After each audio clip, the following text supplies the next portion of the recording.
She says, please stop asking to send emails.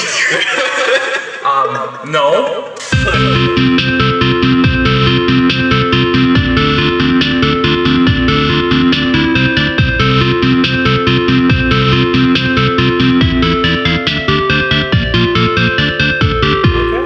All right.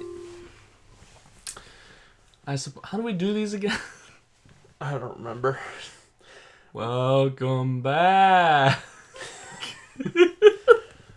Welcome back to the Perkle. That's it.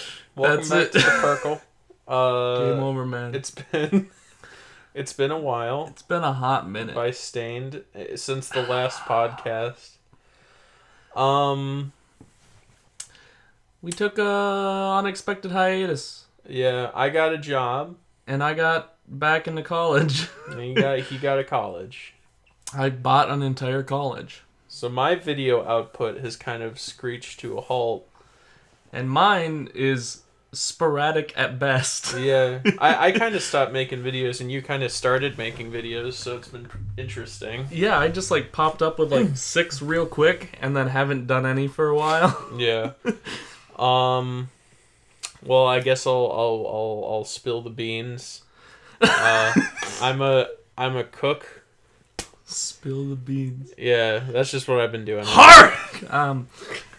Oh my god, we gotta talk about the lighthouse. I know. The issue with us taking such a long hiatus is... Oh, good old times. There's a lot of things that we could be talking about that we probably shouldn't for the sake of time. Yeah. I'll just put a pin in the lighthouse, because I... Oh yeah. Guinnesses are, they're nitro. They've got that little... They got a little noise to them. Yeah, they do. Okay. Scares me. So, welcome back to the Purple Panda podcast. Now with 200% more alcohol. Absolutely. We're trying to get back in the swing of things. I remember at one point we split things up based on categories. I don't really think we should do that. Cause I don't want to. Yeah, me neither. Do you have a song of the week? I mean, if I did, it would just be ripping off Anthony Fantano because I just listened to his entire 50s top songs of 2019. Yeah. But I mean, if I was going to talk about anything that came out last year, it would definitely be There Existed Addiction to Blood.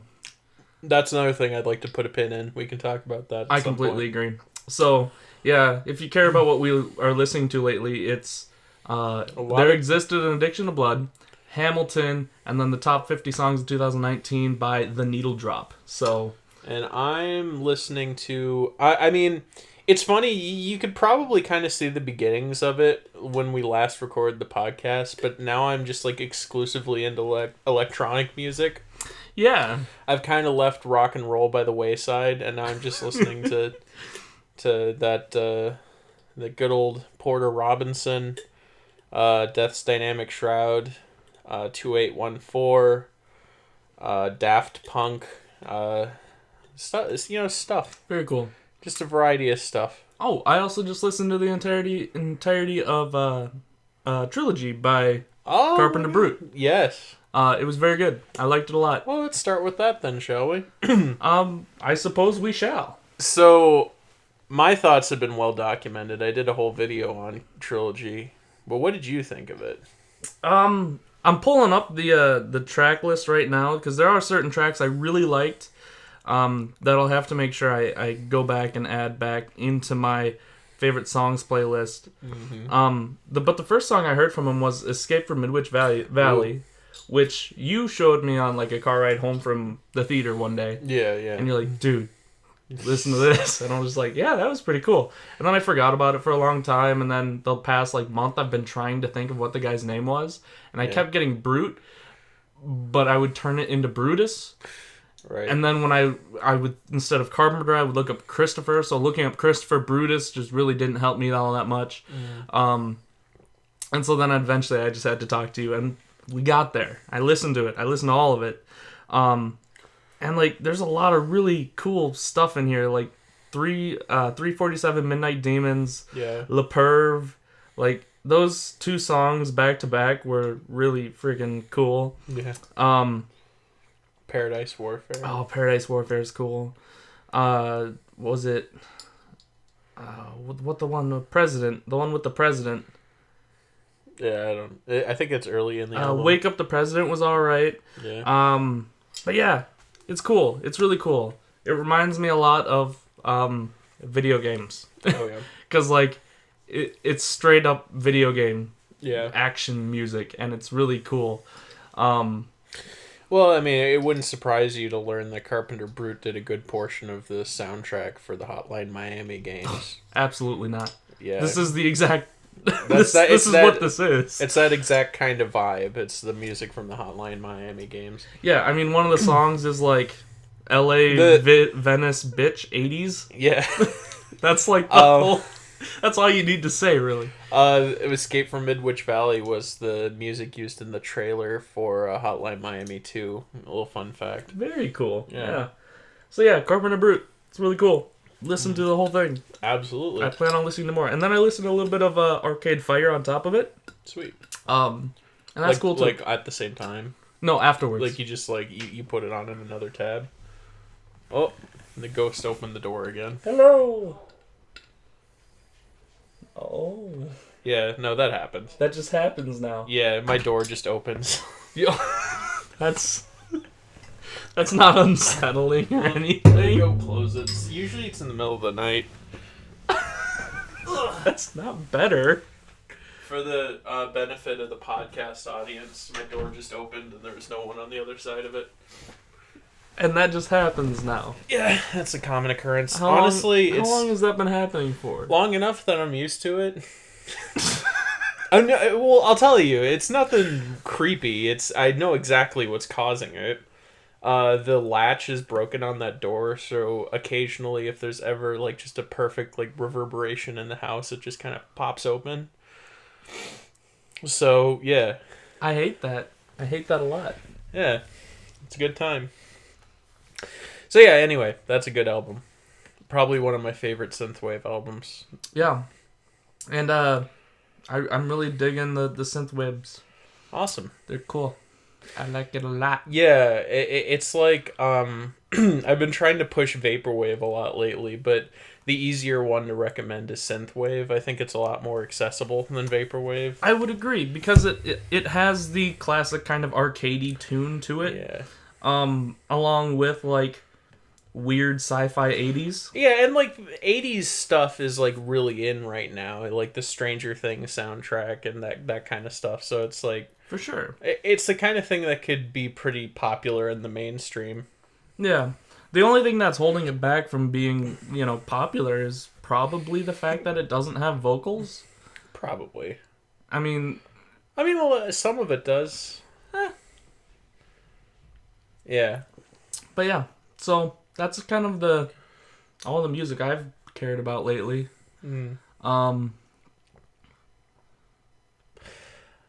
Yeah.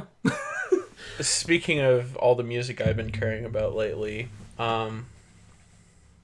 geez, we never did talk about there existed an addiction to blood, did we? No, we didn't.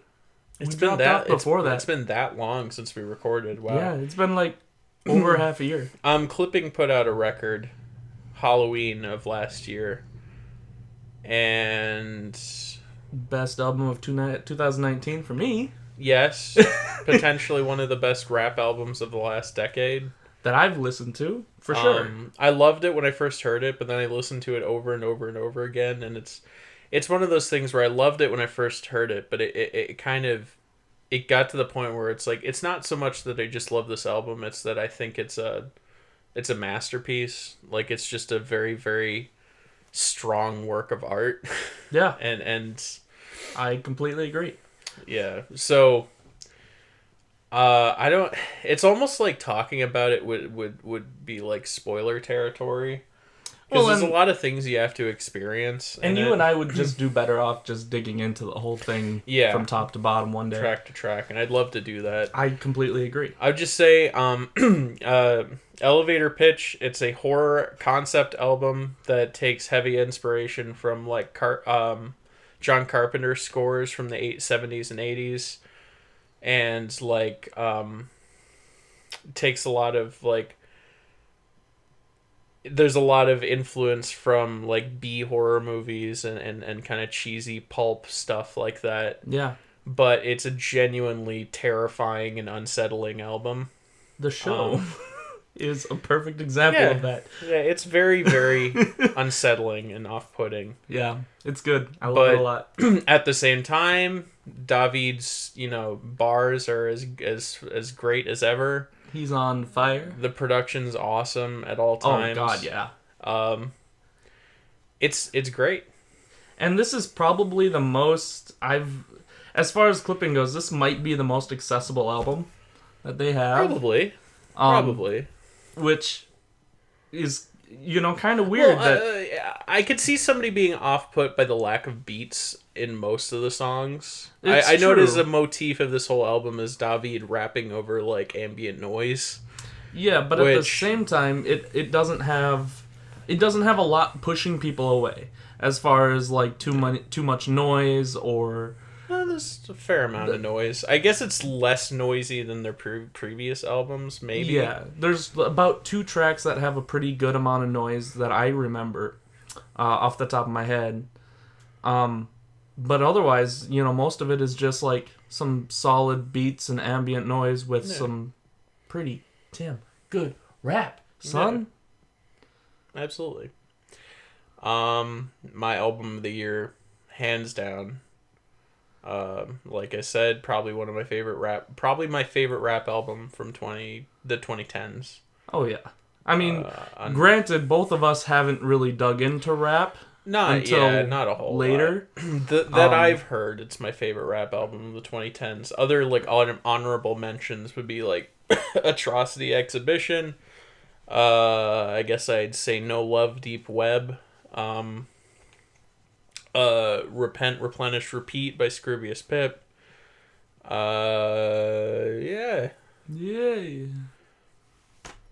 Yeah. Good stuff. I really like Ginger. I finally listened to Ginger. That's Brockhampton's. Yeah. I have not heard it yet. I like Ginger. It's not perfect, but it's got some really good stuff off of it. Nice. That's all I'm gonna say about that. All right. Have we done anything else in the past Not really. 6 months? Well, I it's gonna be kind of a weird segue, but we just watched a movie called I Lost My Body, correct? Correct. And it's a French film, Yes. and I liked it. I liked it too. I think there are things about it that I could potentially criticize, but overall, I think it's great. Wow. It's flawless. You want to pick and choose those words a little more there, Colin? Yeah. Well, let's dive right into it. You got to hand it to him. Oh, no. It's a good movie. Well, first of all, thanks El Hayron and everybody in the movie club for requesting us to come back. A whole conversation got started about what happened to the podcast, and nothing really happened to it. We just stopped doing it. Yeah. And that kind of inspired us to come back for at least one more episode. Can't guarantee we're back for good. But it was really touching to hear that people wanted to hear more. Yeah. You know? I mean, since I became a cook, I've gone through 2 schedule changes. So my life's been like up in the air, and I haven't been able to get some good time to really devote to any kind of video making, but I'm in the morning shift now, so I get off work at 2:30 most days, and that's pretty consistent. I don't see it changing anytime soon, so I can kind of settle in and start to make some sort of schedule. No. And I think it was really touching that people are still talking about the podcast. I appreciate it. Yeah. That was the highlight of my day when Colin brought that up to me. Yeah. I was like, oh my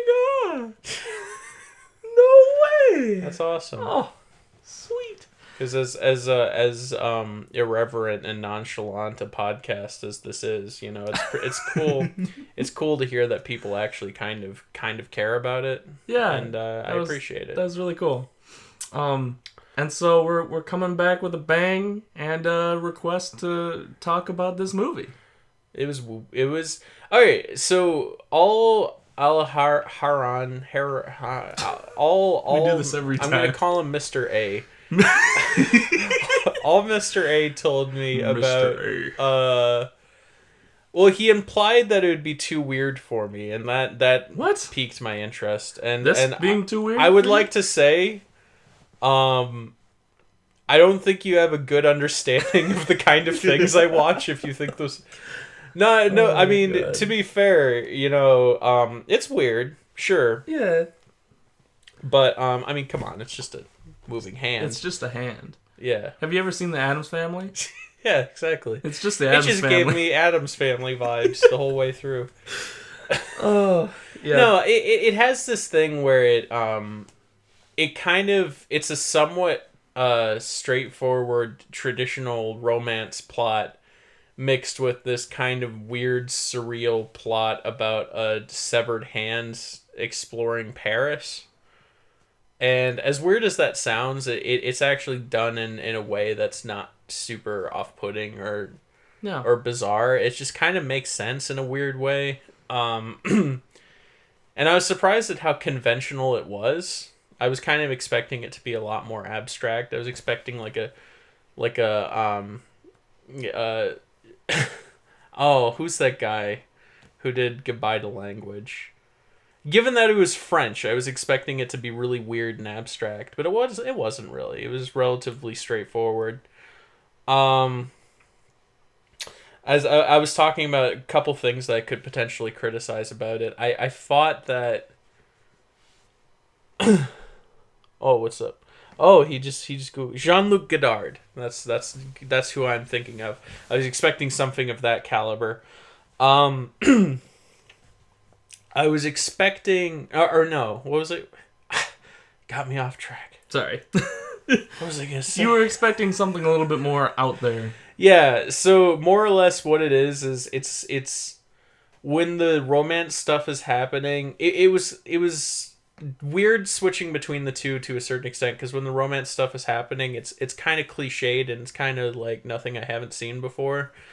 And not that it wasn't well done, but the plot itself for the romance was very bland and kind of uninteresting. Yeah. But the plot for like the hand escapades, there is no real plot, but it's just they're just a lot more interesting to watch.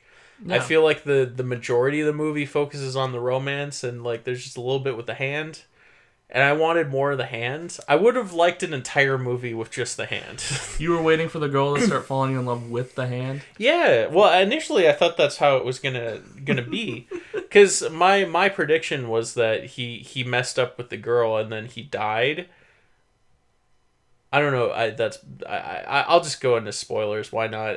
But as it turns out, he didn't die. He just lost his hand.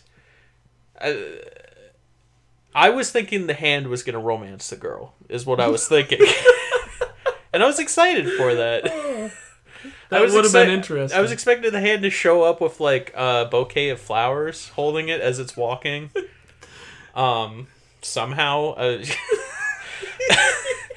But unfortunately that was not the case. Yeah. I mean, I enjoyed it. The most interesting part for me personally is the animation. Oh, The animation is, I mean, I'm a very visually artistic kind of guided person when it comes to this kind of stuff, so the first thing I'm going to focus on animated movies is typically the animation. And especially with a movie that was made like this, it's interesting whenever they decide to make 3D animated movies into something that looks 2D animated. yeah. And so when they do it and they do it well, it's kind of an amazing feat. Because typically when you see 2D animes or animated things that have that 3D portion, it typically looks like absolute garbage, and there's a very jarring aspect to it. And I think it's harder than people give it credit to pull something like that off. And so, you know, the ones that come to mind that do pull it off would be The Iron Giant, Into the Spider-Verse, this. But there's plenty of, you know, awful Netflix original animes out there right now that have a bunch of 3D animated segments that are horrendous. Like, they just take me right out of whatever I'm watching, and all of a sudden all I can pay attention is to the new awful looking models on the screen. But this did a really good job keeping it really loose, really light, and even if the art itself wasn't all that intricate and detailed all the time, it felt stable enough that it worked as a cohesive piece of animation, and I absolutely loved that portion of it. On top of that, like you said, the story, little light. Yeah. The hand, clearly like the best part of the whole thing. Loved it. Absolutely. I love the hand. The hand is like its own neat little character that's just running around trying to get back to its owner. Yeah. I guess. You know, the movie is called I Lost My Body, so I guess getting back to its owner. Mm-hmm. And yeah, you know, I enjoyed it. I thought it was pretty neat watching that thing, you know, crawl around like a weird little spider thing. Yeah. Floppy wrist. It was awesome. Yeah. Yeah. I want to, like I said, I want a spin-off that's just a whole movie about the hand. It should get its own, I mean, it's on Netflix. It should get its own series. I mean, that's the thing, is it's not out of the question. I want it. You know, this movie did, it won the award for the Cannes? What did it win? For the hands. For the hands. Yeah. They gave it a round of applause. Oh, God. It's nominated for Best Picture. Best Animated Picture. Oh, geez. Oh, wow. I was going to say nominated for Best Picture at the Oscars. That'd be... Yeah, that would be amazing. No, Best Animated Feature, and then it won for something. God, it's hard to find all this stuff right off the top of my head, so I'm just not... Well, it's nominated for Best Animated Feature, and there's no chance it's going to get that, but I think it'd be cool if it did. Yeah.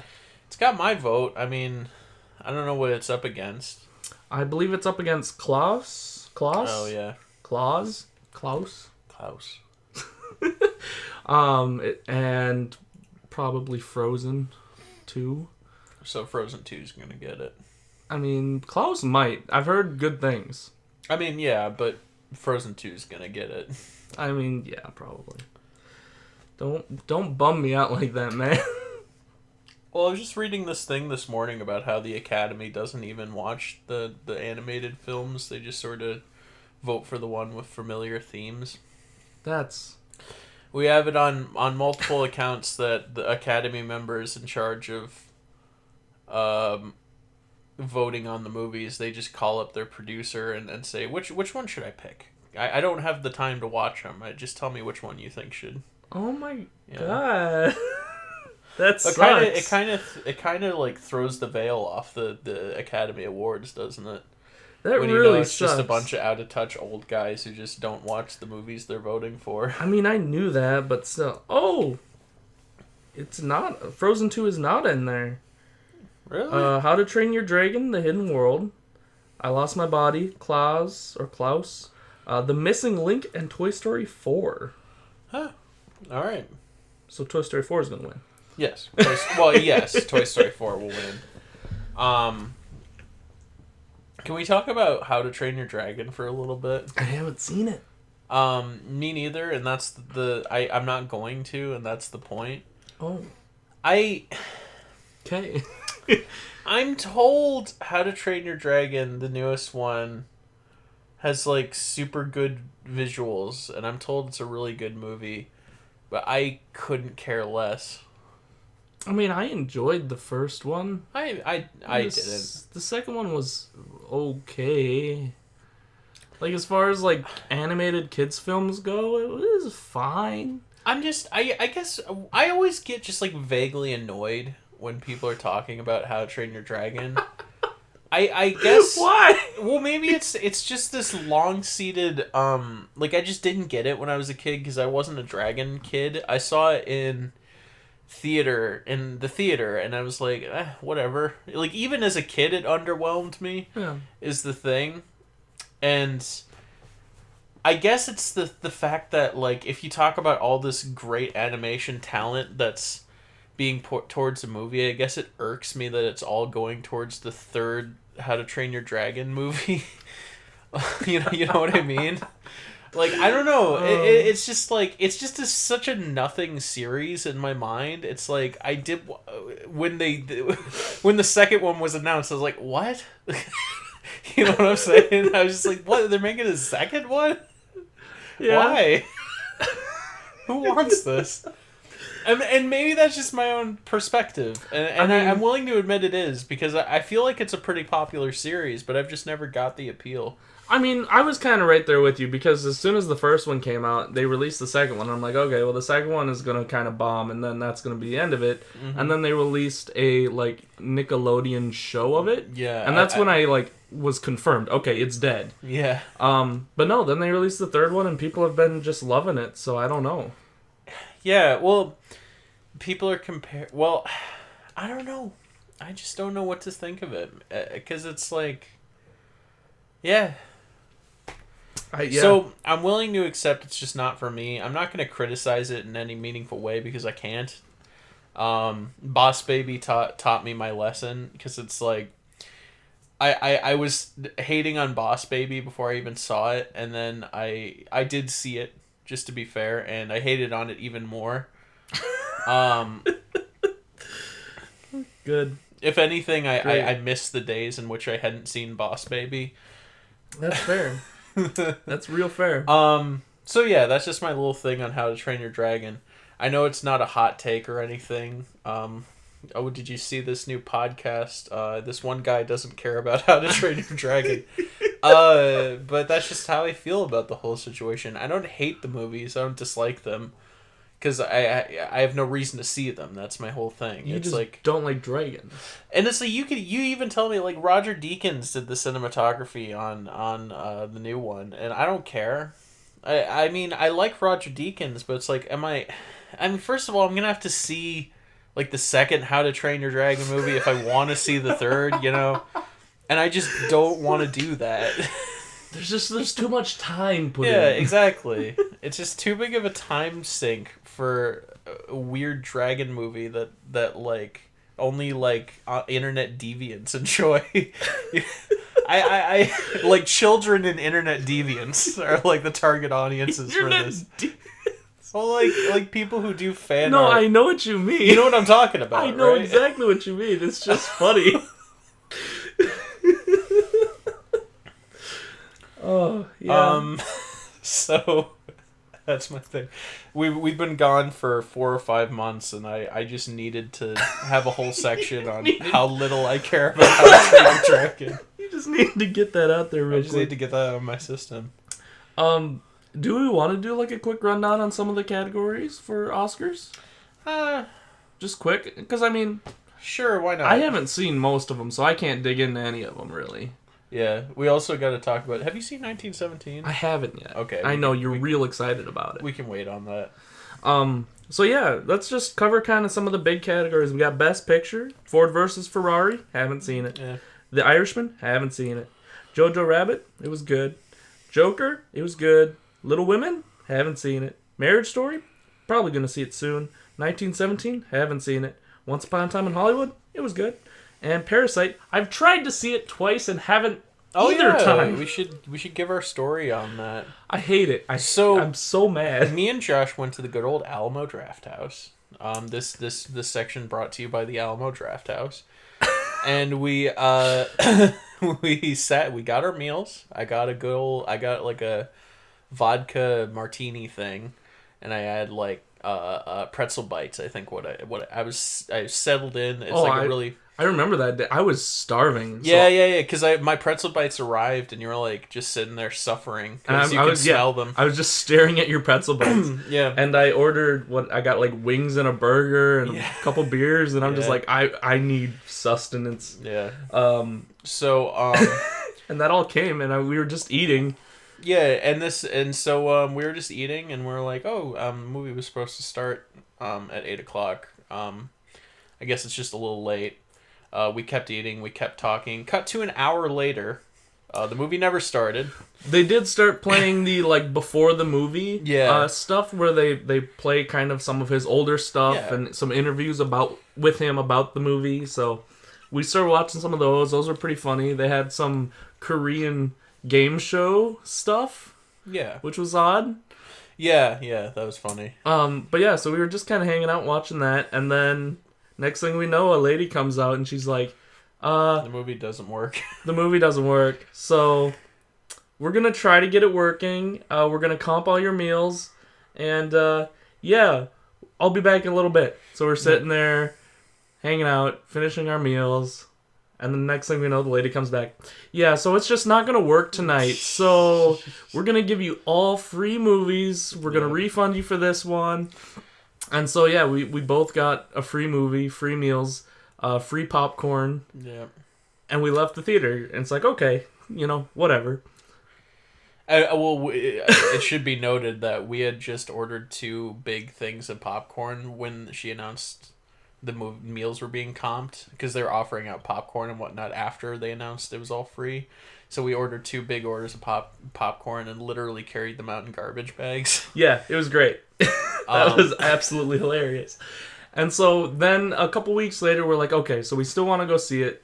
And so we were getting real excited. And this time we had Aaron with us. So we went and we had pre-ordered tickets last time, but this time it was like late on a weird night, and we were like, we could probably just, when we're showing up like half an hour early, so we're like, we could just order them there, and it was sold out. Well, we got there and there was 3 seats. Two were together, one was somewhere else, and it's like, that's fine. I don't care. Sure.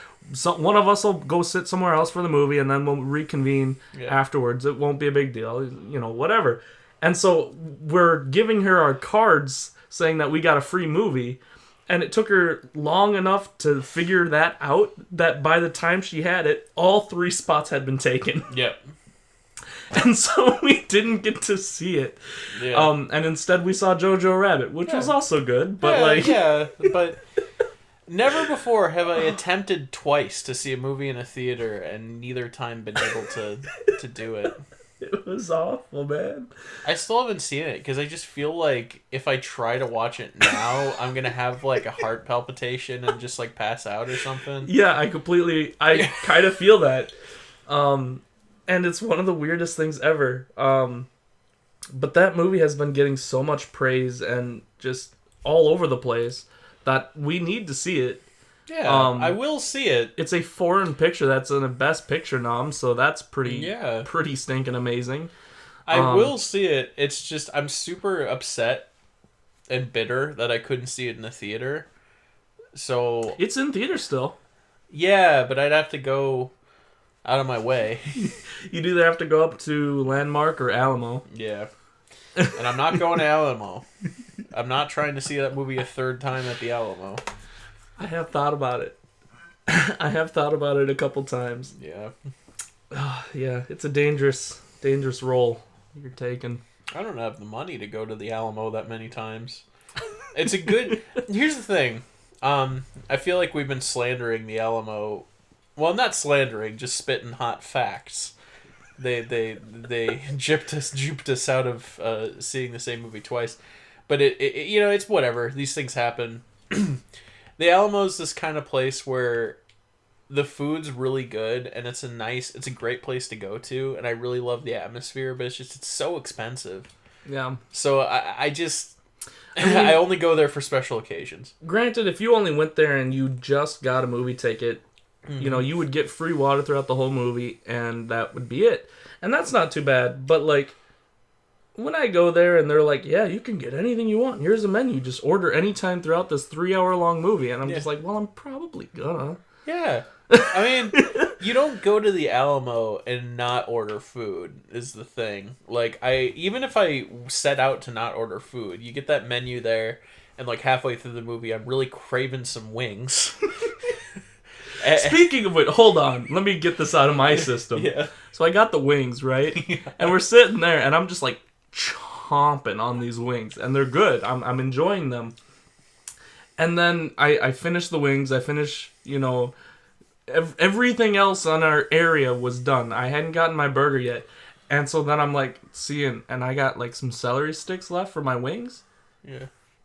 Do not give celery sticks in theater. You're right. That kind of blew my mind because it's like, I feel like if anybody at any point put any thought into that dish, they would know the celery sticks are a really bad idea. It's a horrendous idea. Because it's bad enough when somebody's crunching on popcorn, but imagine celery sticks are just about the loudest food to eat. They're pretty damn loud. You cannot. We did this experiment. You gave me a stick, and I said, I'm going to eat this stick really quietly. And I literally could not do it. It took me so loud. It took me like 5 minutes to get it down, and it was still pretty loud. Yeah. And we're just there laughing the whole time. Yeah. And this was during credit, like the previews beforehand. Yeah. It was so funny. Yeah. Because it's the loudest food, and they're just like, yeah, no, you can have this in a dark theater. It's fine. Yeah, absolutely. Not a good idea, Alamo. Get your shit together. Yeah. But I feel like since I'm a cook now, I should be able to suggest some way to prepare them. But yeah, I mean, you wouldn't want soft celery. Yeah, no, that's the thing. You would just have to get rid of the celery and put something else.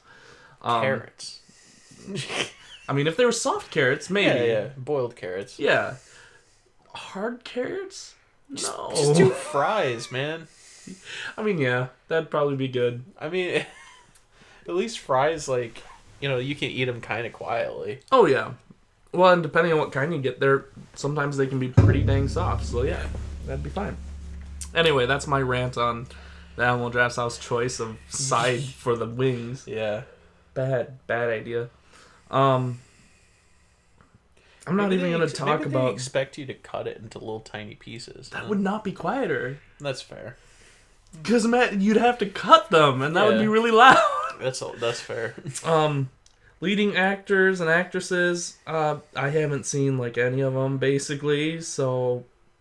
The only one I've seen is Joaquin and Joker, and Leonardo DiCaprio in Once Upon a Time, and they were both good, so I have no reference on either of these categories. Do you? Not really. I'd say Joaquin did a pretty good job, and I wouldn't mind it if he won. But that's all I'll say. Yeah. Scarlett Johansson from Jojo Rabbit, actress in supporting role. That was pretty cool. I'm amazed she got nominated for that and not Marriage Story. She was. She's nominated for both? I believe so. Let me double check.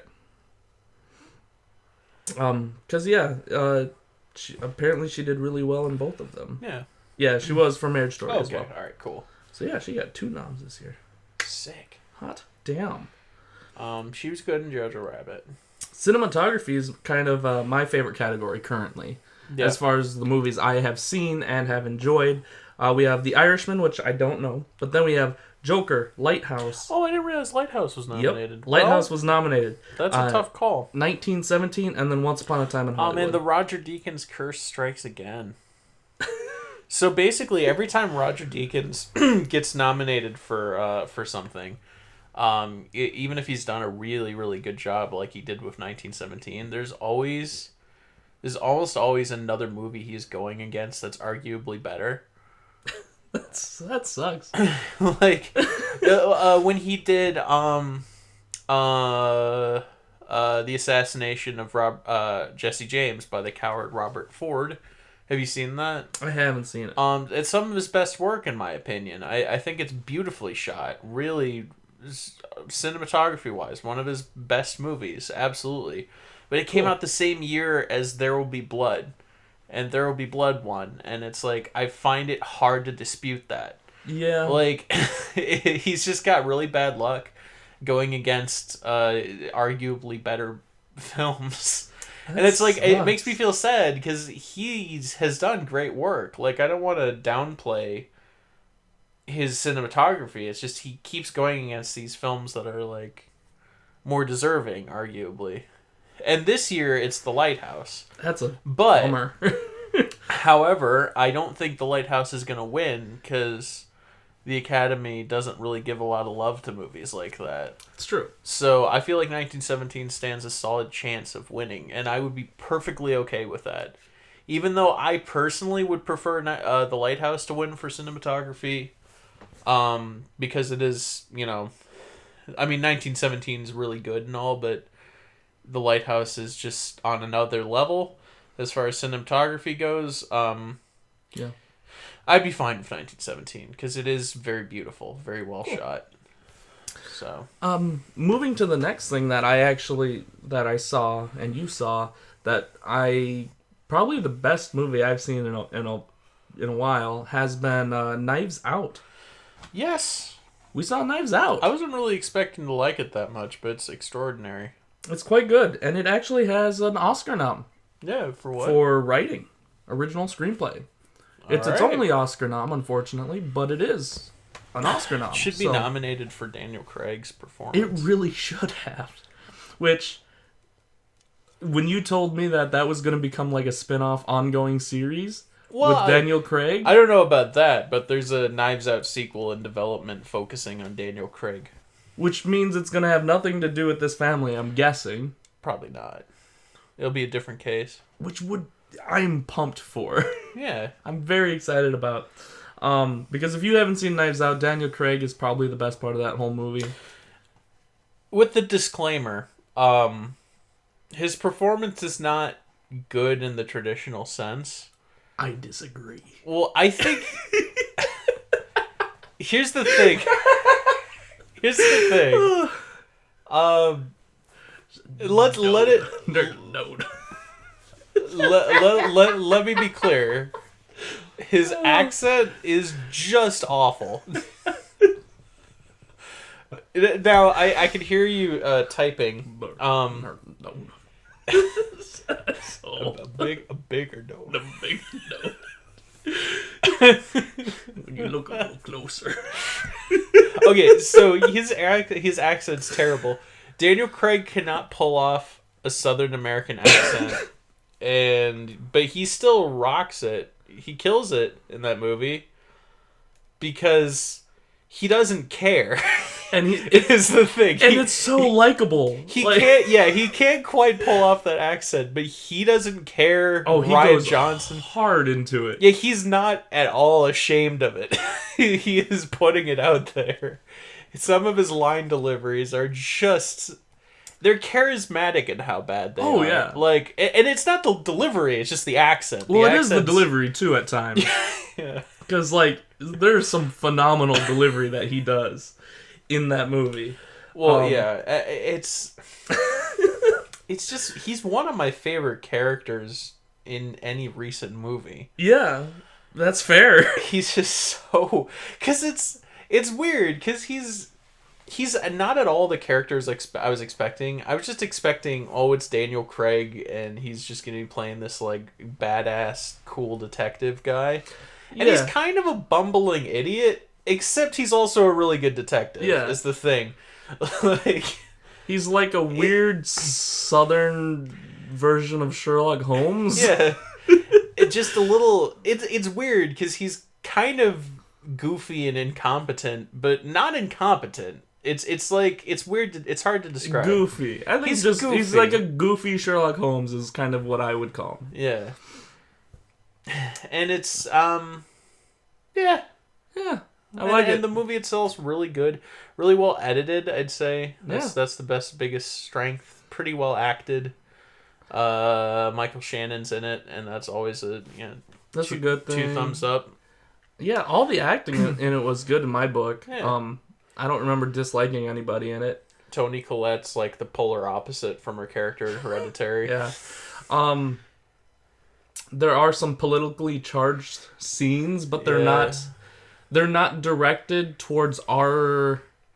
How do I put this? They're internally character designated conflicts. So it's not necessarily like pointing at the viewer. I kind of groaned when they brought politics into it, but as it went on, it's like It's fine. Yeah, and it's not super offensive, and it's not super off-putting to anybody who isn't into politics. Yeah. You know. Well, and they're character driven, so there's a reason for it rather than it just. I mean, yes, it's in there because it's the time and place to be doing things like that, but also it's character driven. So yeah, there's a little bit more reasoning. It didn't feel like just ham-fisted politics into the script. It just felt like this character is kind of a scumbag, and of course he's a Trump supporter. It's just like it kind of goes hand in hand.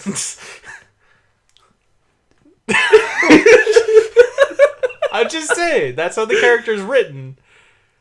The character's not likable, right? You're correct. And at the very beginning, he makes a Hamilton reference, and that's when you know something's off. And then later on, when they're at the dinner party, and he's like, "Well, I think they should stay out of the country," and it's like, "Oh no." Oh no. And then it's like, yeah. I just like, letting your words sit in the air. Just so you can feel them. Yeah, well, it's been a while since I've got a good old Trump bash in. Yeah, I mean, because in a workplace environment, you can't really do that. Yeah, you never know who you're going to offend. Yeah. Ironically enough, Trump supporters are pretty fragile. I'm sorry, I should probably move away from this. Yeah. They're just snowflakes. As Jesus Christ. Okay. We need to move on. Go on. Sorry.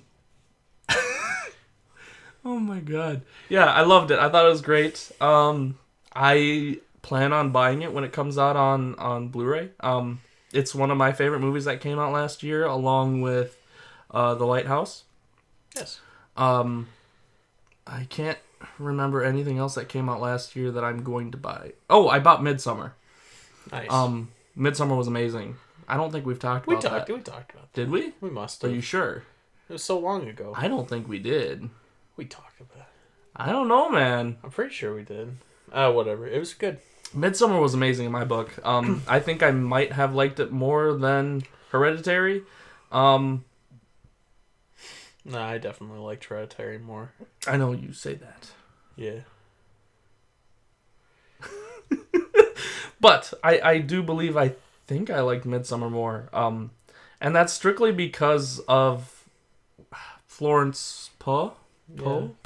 Pug. It's not Pug. Pooh. Pooh. I think it is Pooh. That'd be really unfortunate if it is. Florence Pugh. Hold on. I'm going to look it up. Okay. You do that and I'll keep talking about it. I mean, as far as acting goes, I think her performance in that movie is probably one of my favorite performances of all time. I thought it was beyond amazing. And so yeah, Whoa! Hold on. Florence Pug herself. Hold on.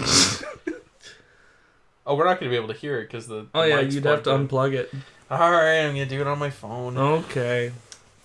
But yeah, she is probably the best actress I have seen in a while.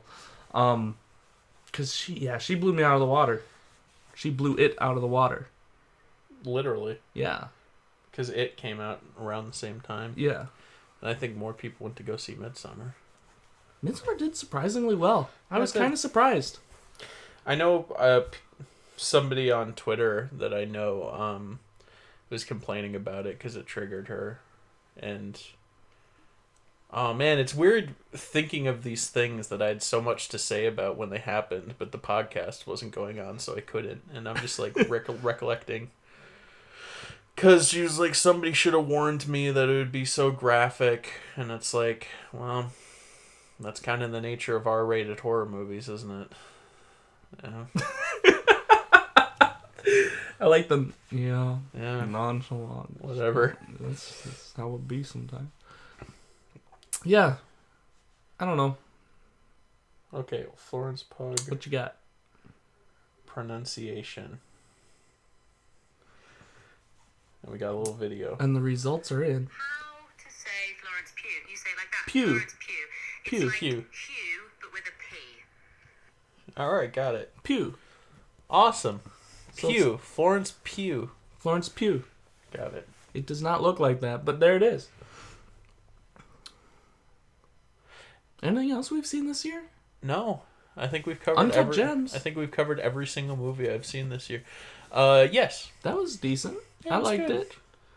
I Unfortunately, liked I had to pee in like the very middle of that movie, which isn't normal. That's not a good movie to have to pee during. No, it's not. Because I like sprinted to the bathroom and I sprinted back and I still felt like I missed things. Yeah. And then I asked you what happened and you're like, everyone's mad at him. And I'm like, that explains the whole movie so Yeah. far. Actually, ironically enough, is the best analogy I can think of to explain how it feels to watch Uncut Gems is, when you really have to pee, like really badly, it hurts, and you finally get to a toilet and you have that, you go, but it doesn't feel good right away. You feel that release, but it still feels really bad, Yeah. And then after a couple seconds, it starts to feel good. Watching Uncut Gems feels like that. Your bladder's building up throughout the entire movie, and then the end feels like that initial release, but you still feel bad, but then you don't get the relief. It just cuts it off. So before before you get to the good. Yeah, you don't get that feeling. relief. It's just credits. Gotcha. That's how it feels to watch Uncut Gems. It's a stressful movie. Yeah, I'd agree with that. And I'll accept that analogy. genuinely, I don't ever want to watch it again. I thought it was really good, but it's like, I genuinely, I felt like I was gonna have a panic attack during the first few scenes with Adam Sandler, because it does this thing where it's edited really quickly and it's going from scene to scene, but there's persistent music going throughout. And something about that made me so anxious. You know what you remember what I'm saying? Because it's just like, For sure. it's moving so fast, and yet there's no cut in the score, and the score is like really loud, and it's going from scene to scene to scene of different like energies, and the score just doesn't stop. And something about that just really freaked me out. Yeah, I mean, it makes you feel anxious, just like right off the bat. that movie really does the energy it carries over from scene to scene is ridiculous. The downtime it gives you is minimal at best. And then when you finally do get downtime, it's like still like building up to something else. Yeah. So like there's a portion where he is locked in a trunk. Yes. Won't say how he gets there or why, but he gets somebody to get him out of a trunk. Mm-hmm. That entire sequence could have been like pretty quiet and relaxing until he gets out, but instead they keep up this like pace of like panic and just building and it doesn't stop. The movie doesn't stop. It's the movie nonstop within this movie. Yeah. It's good. Yeah, it's good. But it says something that I haven't felt that level of stress and anxiety since Hereditary, and Hereditary was a horror movie. Yeah. Like, it really says something about how intense this movie is. So it's like, it really should be said, if you're okay with that kind of thing, go see it. Yeah. Speaking of Uncut Gems, and Knives Out, we should probably talk about this guy. Oh, yeah. Lakeith Stanfield. He has been kind of rocking. He's prolific. My world. It's like he in the keeps past showing couple up. years. He's in Uncut Gems. He's in Knives Out. Atlanta. I was sorry to bother you. Yeah, I was first kind of exposed to him with Atlanta, and then to a larger extent, Sorry to Bother You. And I was like, he's really good in Sorry to Bother You. I want to keep an eye on this guy. And then he just started showing up everywhere. Yeah, I mean, he is all over the sinking place. Yeah. Playing either really bit roles or big roles or, whatever he can get his hands on. Mm-hmm. And it is impressive. I've enjoyed his performance throughout anything and everything he's been in. Mm-hmm. And even if it is a bit role, he's definitely not hurting the entirety of the piece in the end. And the way that he switches from character to character, he goes back and forth like no tomorrow. Yeah. He never really plays the same character twice. Yeah, he's doing well in all of them. Sorry to bother you, Knives Out and Uncut Gems alone. It's like 3 totally different characters. Yeah, it's impressive. Yeah. I'm giving lots of props to this guy this year because dang, dude, Yeah, he's killing it. he is absolutely. Yeah. Can't think of any other movies I want to talk about. I don't know, dude. We should be wrapping it up here. Sounds good. Do you want to talk about video games real quick? Sure. I'd just like to give a big shout out to the Master Chief Collection. Because... Big shout out to my mom. Yeah. Big shout out to Master Chief. Well, I just appreciate the Master Chief Collection. And maybe the reason it's been on my mind is it keeps showing up on my Xbox. How about that? Right here. I just appreciate it so much. And what I want to say about it is I don't think I like Halo 1 anymore.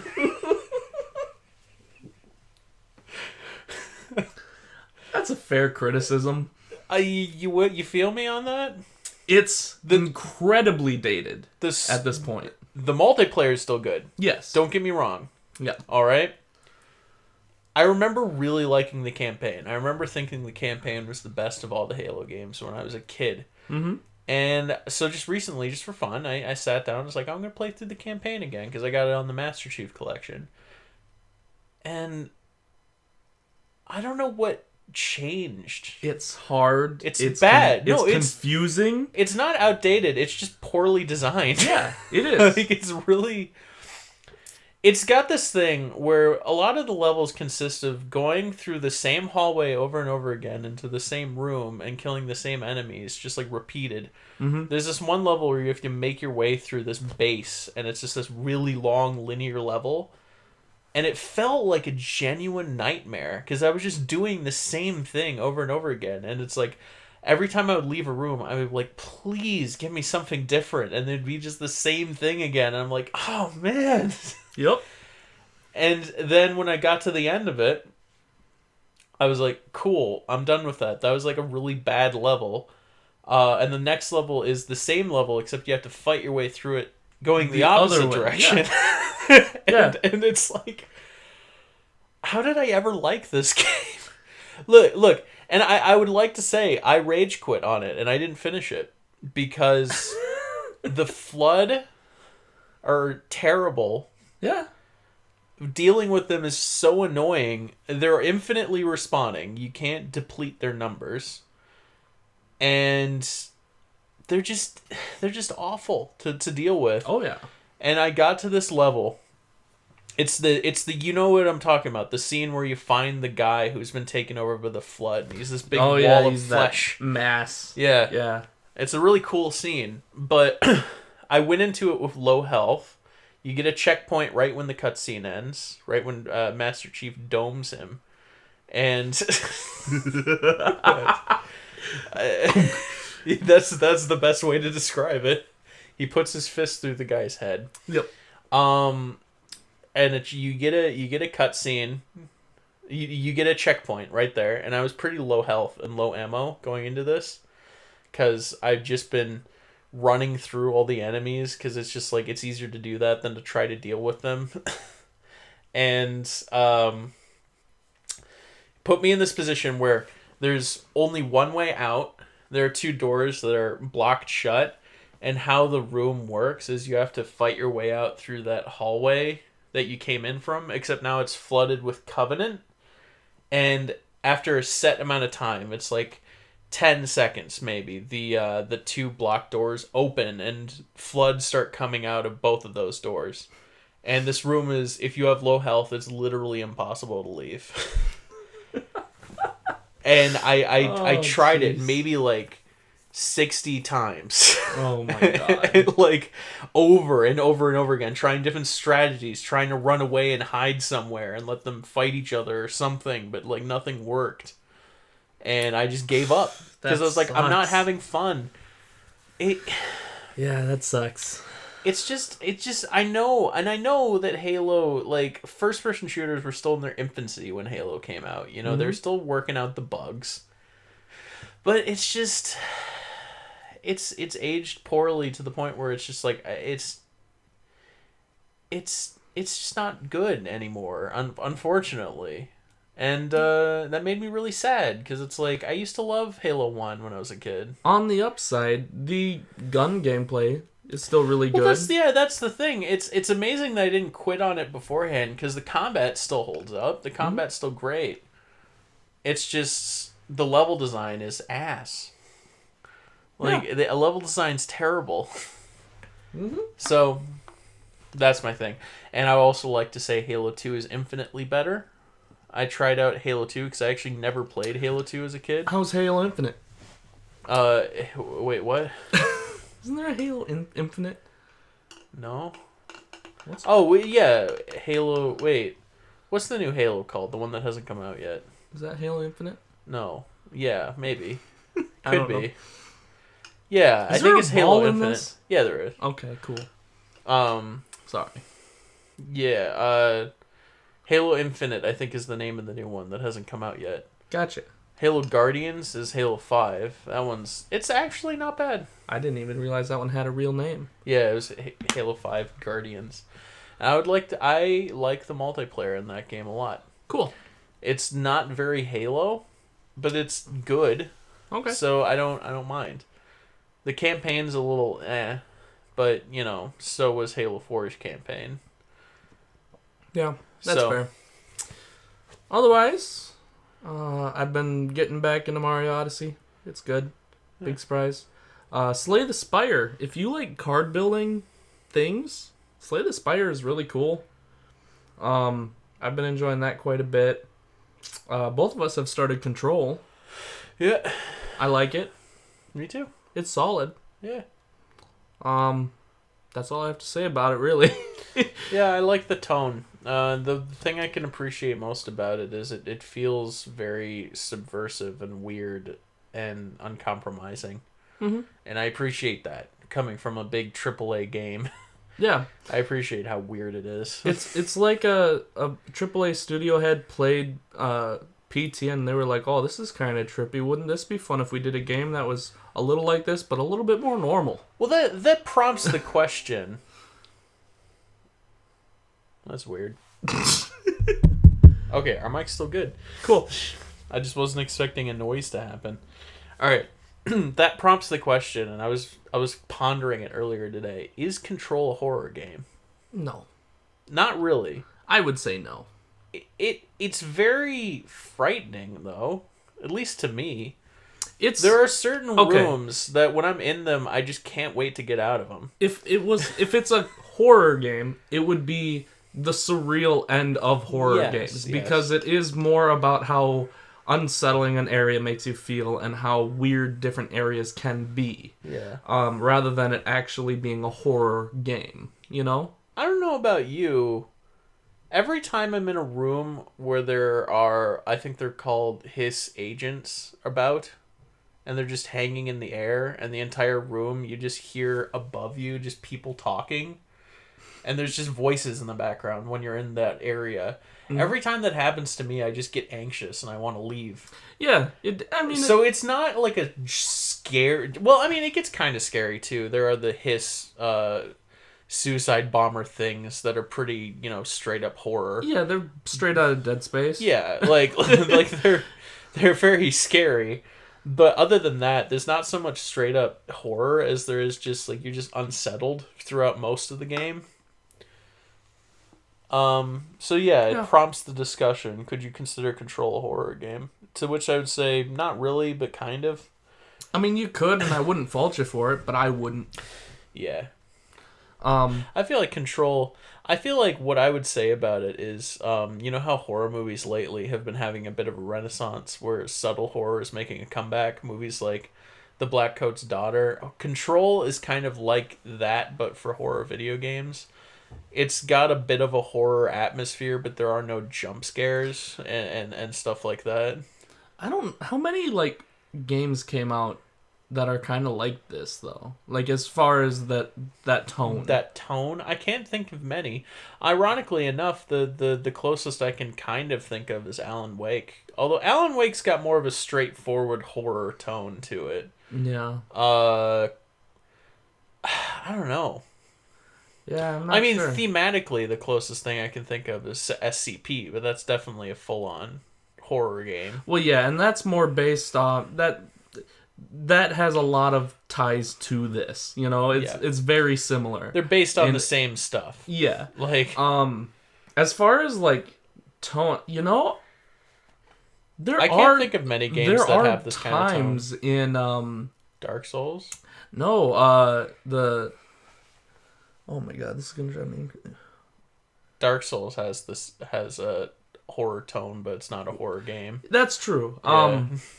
But no, I'm thinking of the Guardians, the big guys. You take them out, you're the little guy. Shadow of the Colossus. Shadow of the Colossus. There are times in Shadows of the Colossus where I feel scared and just areas of that place make me upset without having anything that is actually, you know, going to jump out and get me. I guess I could see that. Yeah, it is kind of well, Shadow of the Colossus. Well, it's like, I guess the question is, it's like Control is an experiment in just like extreme atmosphere and tone, as is Shadow of the Colossus. I suppose. So maybe that's the tie I'm getting. Yeah, like, because it's why Control feels very unique to me, because there are a few games that are actually bold enough to subliminally make people uneasy like that consistently, because you know, especially AAA games, because you know, AAA games want people to play them, and I honestly feel like I can't play Control for like too long at a time without getting just like,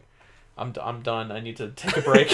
And it's not because it's scary, it's just because it's so, it gives me anxiety. And not for any gameplay reason. It's not a survival game. It's not like a survival horror game. You don't have resource management. I mean, you literally, you have infinite ammo. Yeah. It's not gameplay scenarios that stress me out. It's just tone, and the environment is just off. It's just oppressive to me. By the way, my current favorite thing is that I haven't upgraded my gun at all, and instead I've basically just upgraded my launch ability. Yeah. And it's my favorite thing to do is just like throw bricks launch at people. Is super overpowered. It though. Really is. Even my base unupgraded launch ability could really wreck people. It really can. And once you upgrade it so it does more damage, it is stupid. It's so much fun. Yeah. It's so great. I like it when single player games have overpowered abilities like that. It's like a thing that it's very fun. In these, I was actually just thinking about this the other day where I was watching a video where somebody criticized Modern Warfare 2 for having a lack of balance. And my first thought was like, yes, that's fair. But it's like there was a time in which games were more so about like just fun than like balance. For sure. And I almost prefer that. Like, yes, playing Modern Warfare 2 online was just a very lopsided experience. Yeah. But it was more fun than your like esports friendly shooters these days, where everything is like perfect lanes and like perfectly balanced. Yeah. And everybody's on the same plane. I like how that is. I like how inclusive that is, but it's just never as fun to me. It just feels really sterilized, you know? There is a reason why I keep playing Tower of Guns. Yeah, absolutely. It's because being absolutely, you know, having God mode turned on is fun. Yeah. It's a fun time. You know, having it be unbalanced and having, you know, and then sometimes going the other direction where it's like horribly oppressive towards the player. It's a fun time. Yeah. It's enjoyable. Yeah. But yeah, so I kind of wish it was... I kind of wish there was more stuff like that. Granted, then, you know, there are times where it's like, okay, you got an ability, it just makes the whole game way too easy, and if the ability itself isn't enjoyable to use, then what's the point? Oh, yeah, that's like, what game? Oh, it's like Horizon Zero Dawn, when you get the shield. Yeah. It's like, there is such a thing as poor balance that kind of breaks the enjoyment of a game, because in Horizon Zero Dawn, when you get the shield, you become more or less unkillable. Yeah. And I used it. I put in the work and effort to get that item because I didn't know what it did. I just they're like, oh, it's this cool little outfit, and I got it, and I was like, I used it for a couple hours and I just unequipped it because it's just like, there's no challenge anymore. Yeah. And it's not fun because it's like you just go about the game as usual, except you can't die. Yeah. And I mean, Dark Souls kind of has that too. Not the shield portion, but in early game, first Dark Souls, you can get something called the Drake Sword, which is this incredibly overpowered sword that one hits basically everything in the beginning of the game. Yeah. And it kind of takes away a lot of the learning curve that you have, especially in the beginning of the game. Yeah. And then as soon as people are faced with like real challenges in that game, they're screwed. Yeah. On the upside, that weapon is hard to get. You have to take off a tail of a big old dragon, and to do that, you either have to spend time shooting it with arrows, or lucky enough to slice it off in a really unlikely winnable battle. Yeah. So if you don't know about it, it won't affect you. But if you do know about it, you're probably going to spend the time to get it, and I believe it will hinder your journey later on. And it's kind of a bummer, because the weapon itself is not fun to use, in my opinion. It sucks. Yeah. Yeah. There's a few others that I can think of, but yeah, it's a bummer when you put in like broken items in the game and they just ruin how much fun you're having. Yeah. But oh well. Launch is fun. Launch is really fun. That's I feel like launch is the sort of it's fun to use, so it being a little broken is kind of okay. It's a fine line. If an overpowered ability makes a game more fun, then it's fine, in my opinion. Yeah. It really there is no like black and white solution. It's true. And I mean, I could be totally wrong. Maybe you absolutely love the controls of the Drake sword. Maybe you love having the armor in Horizon Zero Dawn. Yeah. I don't. So right. It's subjective, but yeah, broken items can be fun, can be harmful. Just depends. Another overpowered ability that kind of ruined the whole game for me is Saints Row 4, the running and the flying. Saints Row 4, any superpower ability. Yeah. And I've brought this argument up before, and I know that people have disagreed with me, and I would just like to say you're wrong. Okay. Here's the thing. So let's start. First of all, okay. If there was a separate game where that running and flying was a good mechanic and enjoyable and fun, that would be fine. It's called Infamous, but go on. Yes, but this is Saints Row. Yeah. Here's the problem. Saints Row 4, if it were built from the ground up with superpowers in mind, it would have been okay, but it was not. It is literally just I feel like maybe people don't realize this, but Saints Row 4 is Saints Row 3. Like again with superpowers. It's the same engine and the same map and everything's the same except you have superpowers. And that breaks the game because Saints Row 3 was never meant to have superpowers. Yeah. Is the problem. It's just felt like such a broken experience when I realized that all of the car customization from Saints Row 3 is still present, even though cars are literally useless in Saints Row 4. I didn't touch a car in that game. No, never, because why would you? Yeah, it's pointless. It's just like, what, you just want to be really slow and and completely immobile? And you don't want to go any vertical movement at all? Like, okay. So it's like the superhero powers are kind of fun, but it's just like they're shoved into a game that wasn't meant to have them. Because the best part about Saints Row 3 was the fact that you could get a car, you could upgrade the car, you got guns, you could upgrade your guns. Yeah. You know, you had all these neat things that you could power up and boost and change and make interesting. And they made them obsolete. Yeah, similarly, it's the Crackdown problem. Crackdown had this exact same problem, but with Crackdown, it's it's weird because Crackdown was built from the ground up, and I never touch cars in Crackdown. I've never like driven a car in Crackdown, even though it has some really cool car mechanics that you just never use. Because in Crackdown, you have superpowers and you're leaping all over the place. Like, cars are boring. So yeah, I think the superpowers in Saints Row 4 are the definition of game breaking, and that whole game is pointless. And I'd rather just play Saints Row 3. I agree. Yeah. Or play Get Out of Hell, which was made for superpowers. Get Out of Hell is a far better game than Saints Row 4 because it was made with superpowers in mind. I completely agree. Is the thing. Yeah. So, Saints Row, whatever you plan on doing next, and I'm not talking about that other game you made. Agents of Mayhem. We're not talking about which is kind of a Saints Row game, kind of not. Good luck. Don't do it again. Don't do Agents of Mayhem again. Don't do that. That game wasn't bad. It was just not Saints Row is the issue. Well, Saints Row, they're working on a new Saints Row game. Did you know that? I did not. Supposedly. I feel like I just read this in an article like months ago, and I was like, oh, cool. But any idea on what that's going to be? Well, I was discussing it with somebody in the Discord because it's like, spoiler alert, in Saints Row 4, the Earth gets destroyed, and the entire game takes place in a simulation.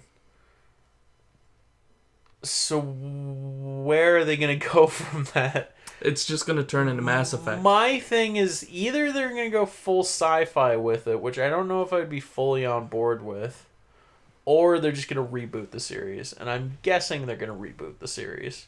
At this point, like, a reboot would make more sense than anything else. Yeah. And they can't go... I wonder what they're going to go back to.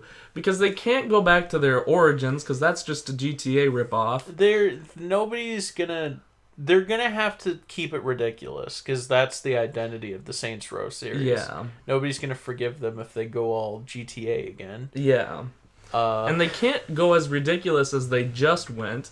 I would love it if they could dial it back to somewhere in between Saints Row 2 and Saints Row 3.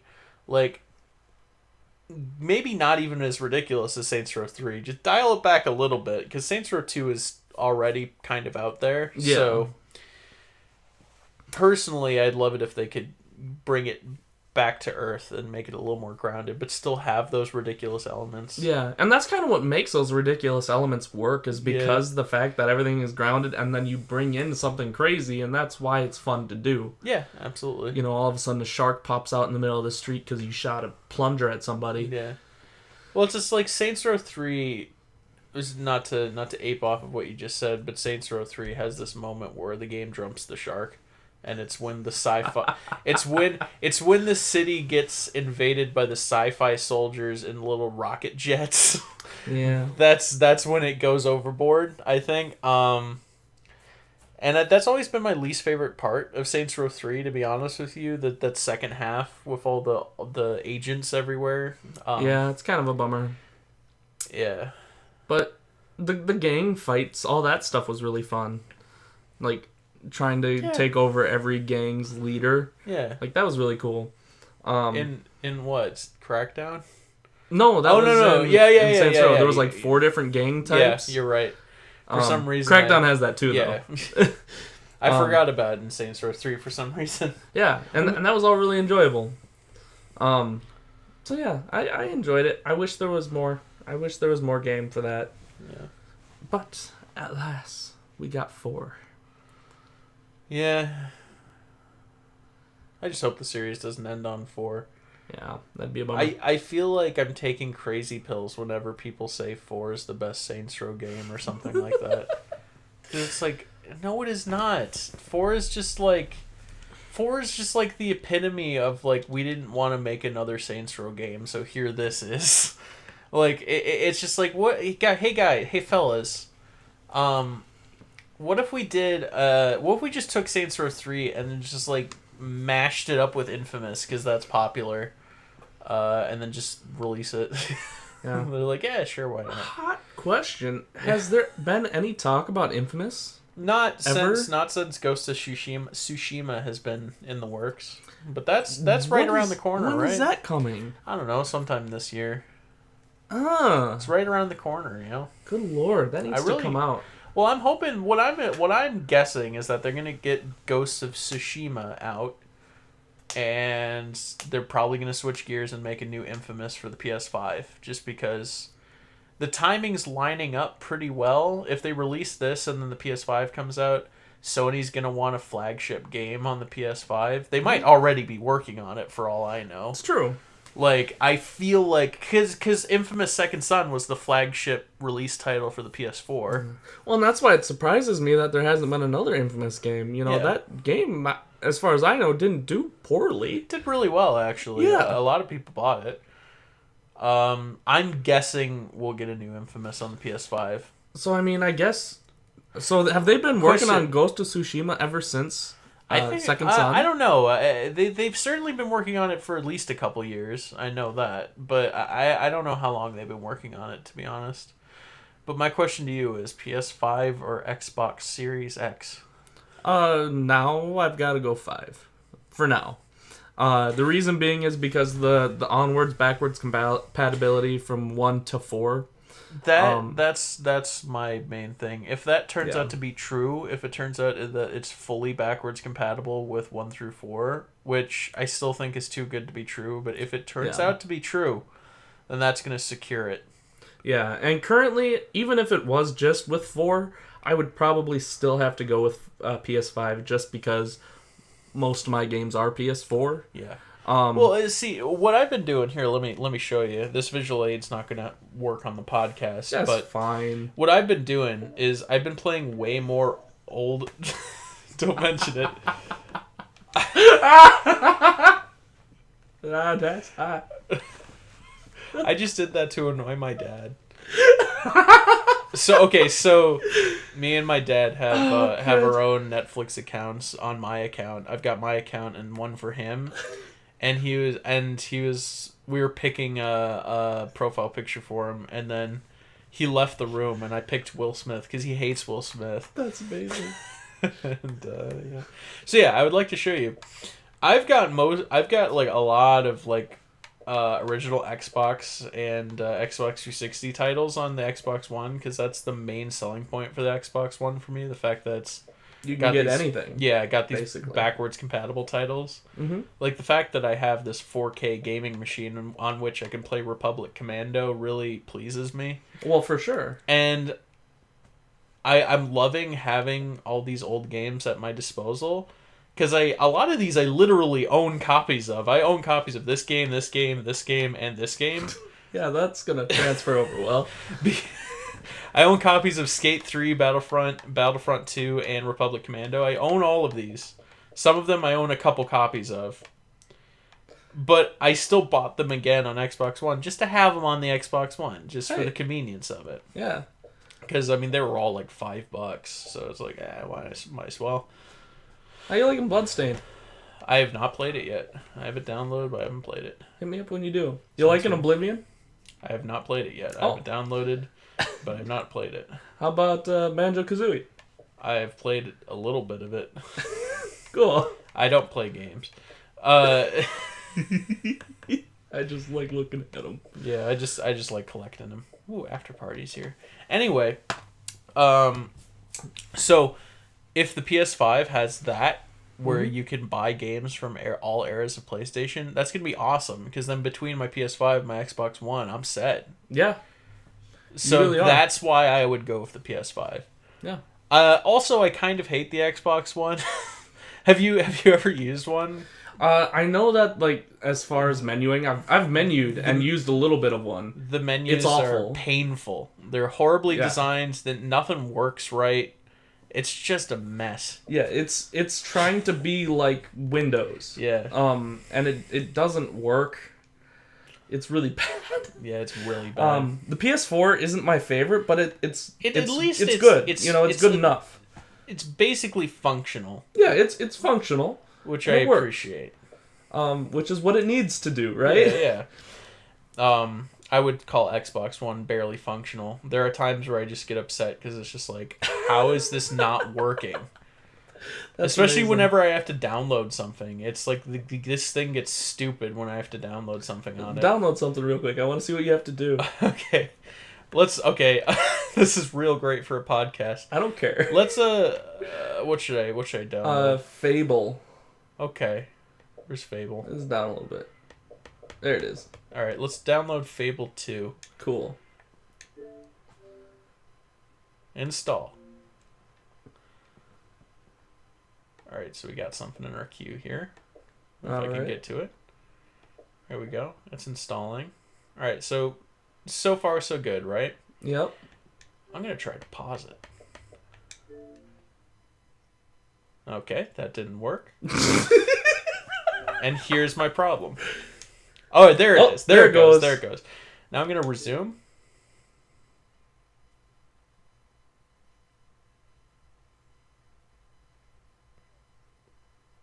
Oh. There it goes. Wait. Not yet. Wait. Well, hold on. Hang on. It's thinking.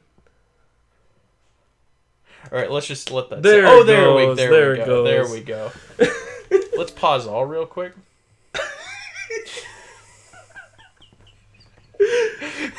Oh wow. There it is. It would Pause. be even bad. It's even worse when you get multiple downloads going because you click add to top of queue and it just straight up doesn't work half the time. Good.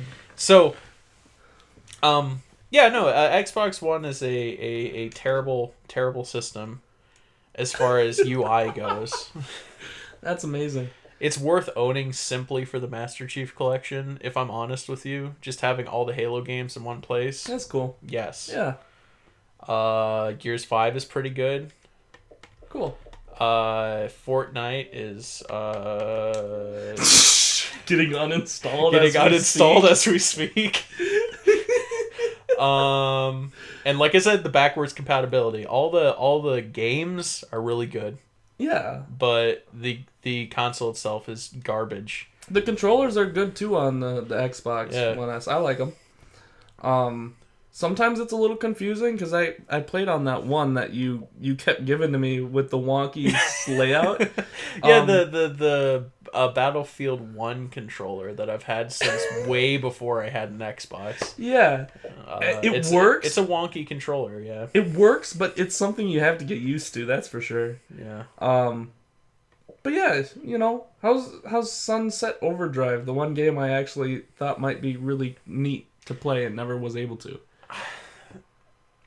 It's okay. That's a bummer. It's just it's perfectly fine. It just doesn't. Maybe it's just that I'm not into that kind of game anymore. Maybe it's just that I've grown up too much, but it just doesn't draw me in. Okay. Yeah. Gotcha. I much prefer Republic Commando. Well, yeah. And Skate 3. Skate 3 is like as good as I remember. It's ridiculous. Absolutely. Anywho, we're doing a podcast. Crazy physics, dude. Let's wrap it up. We're at just under an hour and a half. Oh, toy. Any closing words? Best game of the decade. Best for you personally. Minecraft.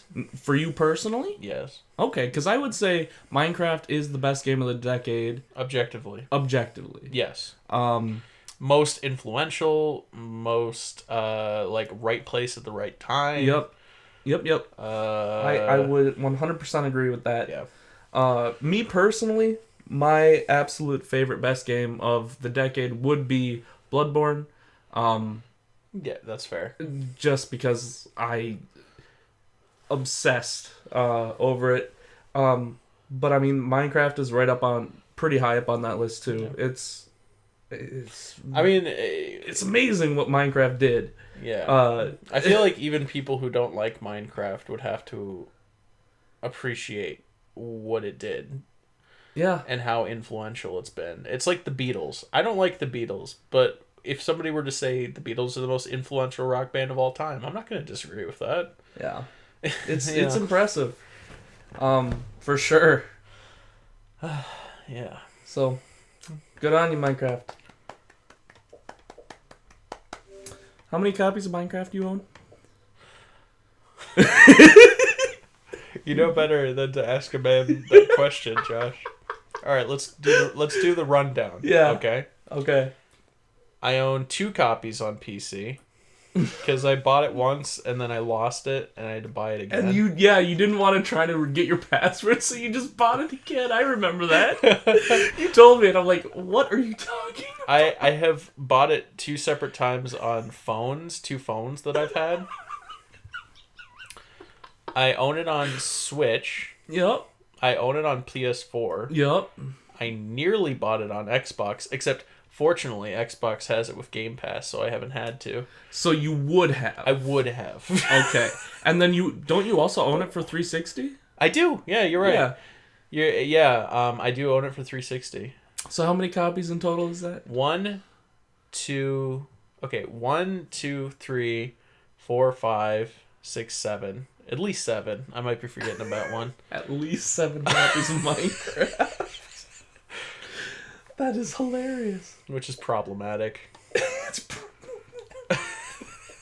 Even I can realize that's problematic. God, that is hilarious. Man, I really hope nobody listens to the podcast this far. Don't even talk about how many copies of Stardew Valley I own. I mean, you don't have that many. At least 3. I bought it on Xbox. Switch, Xbox, PC. PS4? No, I don't have it on PS4. You don't have it on PS4? I've got it on okay. PC. So I've got 3. I've got 3 copies of Stardew Valley. I got PC, Switch, and I don't think I have it on PS4, so I just got the 2. Yeah. Minecraft, I got 1 PC. I think I bought it on phone. Mm-hmm. I have it on PS4 now. I think that's it. Those are rookie numbers. 3. That's you have less than half. A game that you have bought 3 separate times, you own less than half the amount of copies of it than I do. That's true. And that's just embarrassing for me. Like, oh man, and it's literally, even though I don't own it I don't technically own it on Xbox, it is installed on my Xbox. Yeah. And I mean, the fact that you would have bought it, I'm going to say you own it on Xbox. Yeah, so you could maybe count that as 8. Jesus Christ. I own 3 copies of My Time at Porsche, and oh my God. I haven't played any really? of them. What?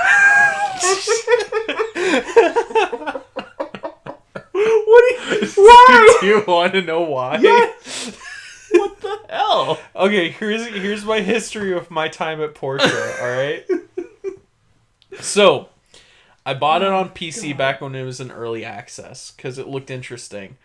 My PC couldn't really run it very well, and this is around the time where I stopped playing games on PC, because I just got sick of it. Okay, that's fair. But I did buy it. Yeah, that's fair, though. I planned on coming back to it at some point, but eventually I saw it on Switch, and I was like, I do own it on PC, and I never really played it much on the PC. But just so that I could have a copy that I can play comfortably, I'll get it again on Switch. Turns out My Time at Porsche is a horrible Switch port. It runs worse on my Switch than it did on my PC. Oh my God. It's just an awful port. So I didn't play much of that, and I got it on here. I don't think I purchased it. I got it maybe via Game Pass, but I got it on here, and it's finally, it works well because it's an Xbox One, not a Switch. Okay. It runs well. I own it. I have time to play it, and I got bored with it right away. Great. So all that lead up to a game that I ended up not really liking that much. At least your argument about it though is valid this time. Yeah, it's not like you're just buying it to purchase more copies. Yeah. Like you did with Minecraft. I did with Minecraft.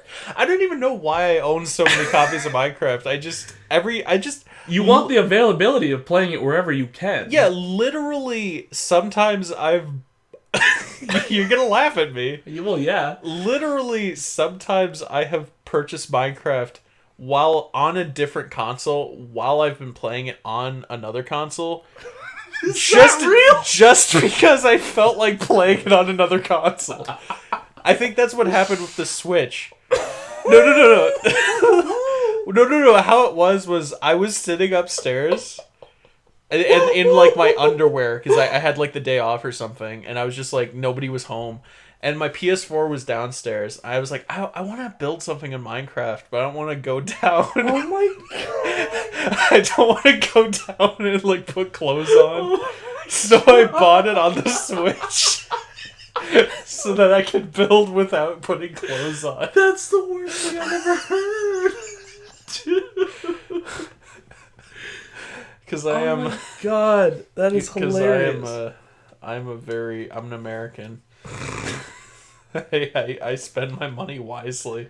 I think the game I own the most copies of is Borderlands 2. I only own one copy of Borderlands 2.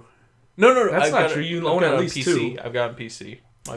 So my first copy of Borderlands 2 I bought on the 360. And I like bought it off of like a garage sale, and it immediately got lost or stolen. Mm-hmm. And so I didn't even get to play it. The next time I got Borderlands 2 was at Gabe's, and that was on Steam. And so there's 2 copies.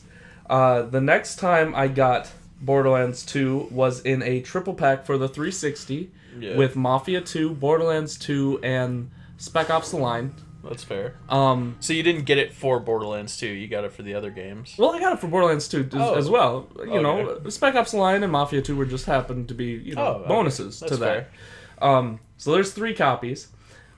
Next thing I know, I'm purchasing the Handsome Jack collection for PS4, and that was great.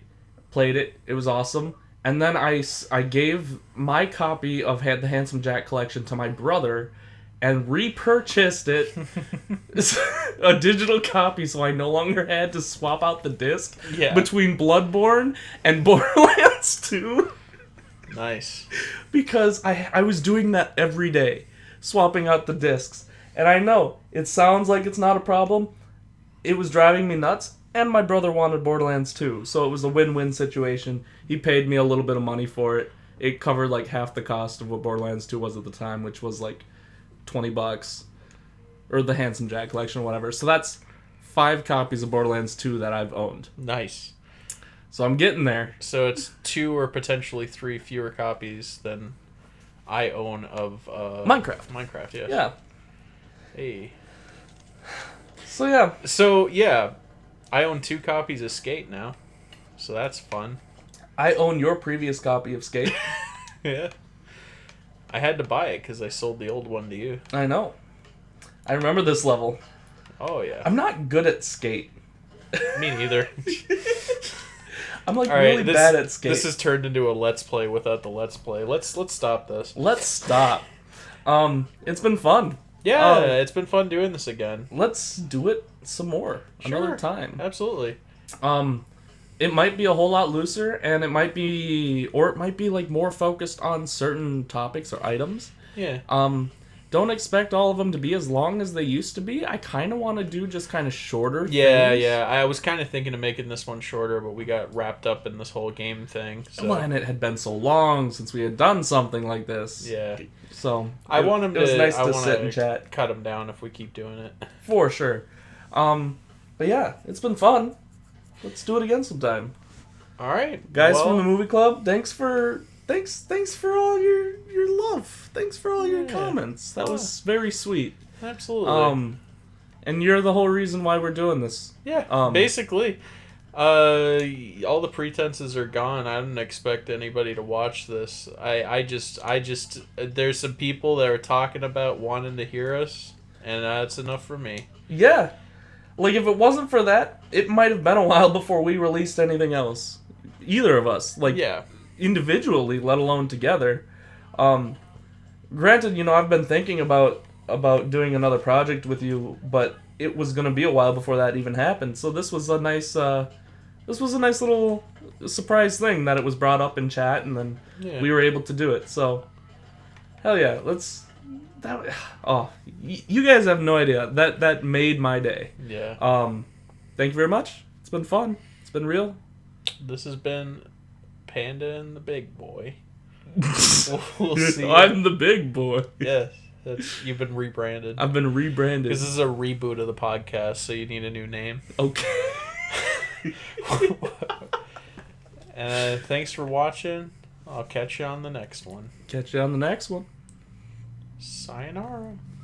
Sayonara. Signing off an hour. Oh, God.